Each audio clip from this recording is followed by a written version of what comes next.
ഈ ഒരു വീക്കിൽ വന്നിട്ടുള്ള കുറച്ച് പ്രധാനപ്പെട്ട മോട്ടോർസൈക്കിൾ അപ്ഡേറ്റിനെ കുറിച്ചുള്ള ഒരു വീഡിയോ ആണ്. കുറച്ച് ബൈക്കിൻ്റെ അപ്ഡേറ്റ് വന്നിട്ടുണ്ട്. അപ്പോൾ ഏതൊക്കെയാണെന്ന് നോക്കാം. ഫസ്റ്റ് അപ്ഡേറ്റ് കവാസാക്കിയുടെ ഭാഗത്തു നിന്നാണ്. കവാസാക്കിയുടെ പുതിയൊരു അഡ്വഞ്ചർ മോട്ടോർസൈക്കിൾ ഇന്ത്യയിലേക്ക് വരാൻ പോകുന്നുണ്ട്. അതായത് കവാസാക്കിയുടെ വേഴ്സസ് 350 ആണ് ഇനി വരാൻ പോകുന്നൊരു അഡ്വഞ്ചർ മോഡൽ. ഈ ഒരു ബൈക്ക് ഇപ്പോൾ ടെസ്റ്റിംഗിൽ സ്പോട്ട് ചെയ്തിട്ടുണ്ട്. ഈ ഒരു ബൈക്ക് 2017 തൊട്ട് 2021 വരെ ഇന്ത്യൻ മാർക്കറ്റിൽ അവൈലബിൾ ആയിട്ടുള്ള ഒരു മോഡലും കൂടിയാണ്. 2017 ലോഞ്ച് ചെയ്തിട്ട് 2021 ഈ ഒരു ബൈക്ക് ഡിസ്കണ്ടിന്യൂ ചെയ്തത്. സെയിൽസിൻ്റെ കുറച്ച് പ്രശ്നം കൊണ്ടാണ് ഈ ഒരു ബൈക്ക് ഡിസ്കണ്ടിന്യൂ ചെയ്യാനുള്ള കാരണം. അങ്ങനെ ഈ ഒരു ബൈക്ക് വീണ്ടും തിരിച്ചു വരാൻ പോക്കാണ്. ഇതൊരു ഫുള്ളി അഡ്വഞ്ചർ മോട്ടോർസൈക്കിൾ അല്ല, ഒരു അഡ്വഞ്ചർ ടൂറർ കാറ്റഗറി നിൽക്കുന്ന ഒരു മോഡലും കൂടിയാണ്. എഞ്ചിനൊക്കെ വരുന്നത് നമ്മുടെ കവാസാക്കിയുടെ നിഞ്ച 300 ഉപയോഗിച്ചുള്ള അതേ ഒരു എഞ്ചിനാണ്. 300cc ടിൻ സിലിണ്ടർ ആയിട്ടുള്ള ഒരു എഞ്ചിനാണ് ഈ ഒരു ബൈക്കിന് വരുന്നത്. 17 ലിറ്റർ ടാങ്ക് റേഞ്ച് ആണ്. ഗ്രൗണ്ട് ക്ലിയറൻസ് ഒക്കെ വരുന്നത് 150 mm ആണ്. ഫ്രണ്ടിൽ UHD ഫോർക്കും ബാക്കിൽ അഡ്ജസ്റ്റബിൾ മോണോ ഷോക്ക് ആയിരിക്കും. ഈ ഒരു ബൈക്കിൻ്റെ സീറ്റ് ഹൈറ്റ് ഏകദേശം 815 mm ആണ്. ഒരു പക്ഷേ 2024 എൻഡിങ്ങിലായിരിക്കും ഈ ഒരു ബൈക്ക് ഇന്ത്യയിലേക്ക് ലോഞ്ച് ചെയ്യാൻ പോകുന്നത്. ഏകദേശം 5 ലക്ഷത്തിന് അടുപ്പിച്ചായിരിക്കും ഈ ഒരു ബൈക്കിൻ്റെ എക്സ്ഷോറൂം പ്രൈസ് കണക്കാക്കിയിട്ടുള്ളത്. അടുത്ത അപ്ഡേറ്റ് നമ്മളെ കവാസാക്കിയുടെ ഭാഗത്തു നിന്നാണ്. കവാസാക്കിയുടെ നിഞ്ച 500 ഇന്ത്യയിലേക്ക് ലോഞ്ച് ചെയ്തിട്ടുണ്ട്. നമ്മൾ കഴിഞ്ഞ വീഡിയോയിൽ പറഞ്ഞിട്ടുണ്ട് കവാസാക്കിയുടെ നിഞ്ച 400 അടുത്ത് തന്നെ ഇന്ത്യയിലേക്ക് ലോഞ്ച് ചെയ്യുമെന്ന്.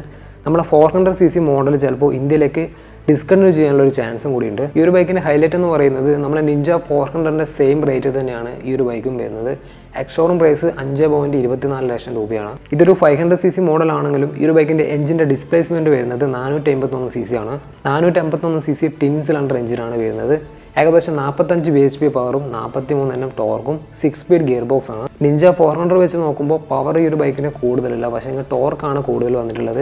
ഏകദേശം 5 Nm ഓഫ് ടോർക്ക് 500 കൂടിയിട്ടുണ്ട്.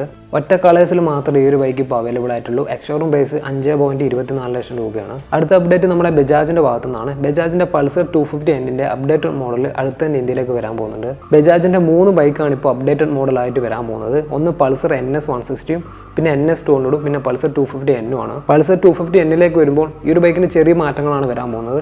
അതിൽ ഒന്നാമത്തെ കാര്യം ബ്ലൂടൂത്ത് കണക്ടിവിറ്റി 10x10 നാവിഗേഷൻ വരുന്ന ഒരു മീറ്റർ കൺസോളാണ്. പിന്നെ ടെലിസ്കോപ്പ് ഫോർക്ക് അവർ മാറ്റിയിട്ട് UHD ഫോർക്കും കൂടിയാണ് ഈ ഒരു ബൈക്കിന് വരാൻ പോകുന്നത്.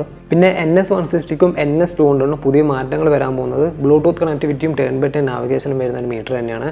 പഴയ അനലോഗ് മീറ്റർ കൺസോൾ അവർ മാറ്റിയിട്ട് പുതിയൊരു ഡിജിറ്റൽ മീറ്റർ കൺസോളാണ് കൊടുക്കാൻ പോകുന്നത്. പുതിയ 2024 മോഡൽ ഇന്ത്യയിലേക്ക് ലോഞ്ച് ചെയ്യാൻ പോകുന്നത് മാർച്ചിലായിരിക്കും. അടുത്ത അപ്ഡേറ്റ് യമഹയുടെ ഭാഗത്തു നിന്നാണ്. യമഹയുടെ R1ഉം R1M ഡിസ്കണ്ടിന്യൂ ചെയ്യാൻ പോക്കാണ്. ലോകത്തിലെ തന്നെ ഏറ്റവും ഫാൻ ബേസ് ഉള്ള ബൈക്കിലൊന്നാണ് യമഹയുടെ R1 എന്ന് പറയുന്നത്. ഇതൊരു ലിറ്റർ ക്ലാസ് മോട്ടോർസൈക്കിളാണ്. 1998 R1 പുറത്തിറങ്ങിയത്. ഈ ഒരു ബൈക്ക് ഇപ്പോൾ ഡിസ്കണ്ടിന്യൂ ചെയ്യാനുള്ള മെയിൻ കാരണം സെയിൽസിൻ്റെ കുറച്ച് വർഷം കൊണ്ടാണ്. അതുമാത്രമല്ല ഈ ഒരു ബൈക്കിൻ്റെ പുതിയ മിഷൻ എന്ന് പറയുന്നത് ഭയങ്കര ഹാർഡാണ്. അപ്പോൾ ആ ഒരു റിസ്ക് വെച്ചിട്ട് അവർ ഒരിക്കലും ഈ ഒരു ബൈക്കിനെ ഡെവലപ്പ് ചെയ്യാനൊരു ചാൻസ് ഇല്ല. ലോകത്തിലെ തന്നെ ഏറ്റവും കൂടുതൽ ആൾക്കാർക്ക് ഇഷ്ടപ്പെട്ടിട്ടുള്ള ലിറ്റർ ക്ലാസ് മോട്ടോർസൈക്കിൾ ആയിട്ടുള്ള R1 ഇനി ഇന്ത്യയിലേക്ക് ഉണ്ടാവില്ല. അതിൻ്റെ റോഡ് വേർഷൻ ഇന്ത്യയിലേക്ക് ഇനി അവൈലബിൾ ആയിട്ടുണ്ടാവില്ല. ഈ ഒരു മോഡലിന് യമഹ ഒഫീഷ്യലായിട്ട് ഡിസ്കണ്ടിന്യൂ ചെയ്തിട്ടുണ്ട്.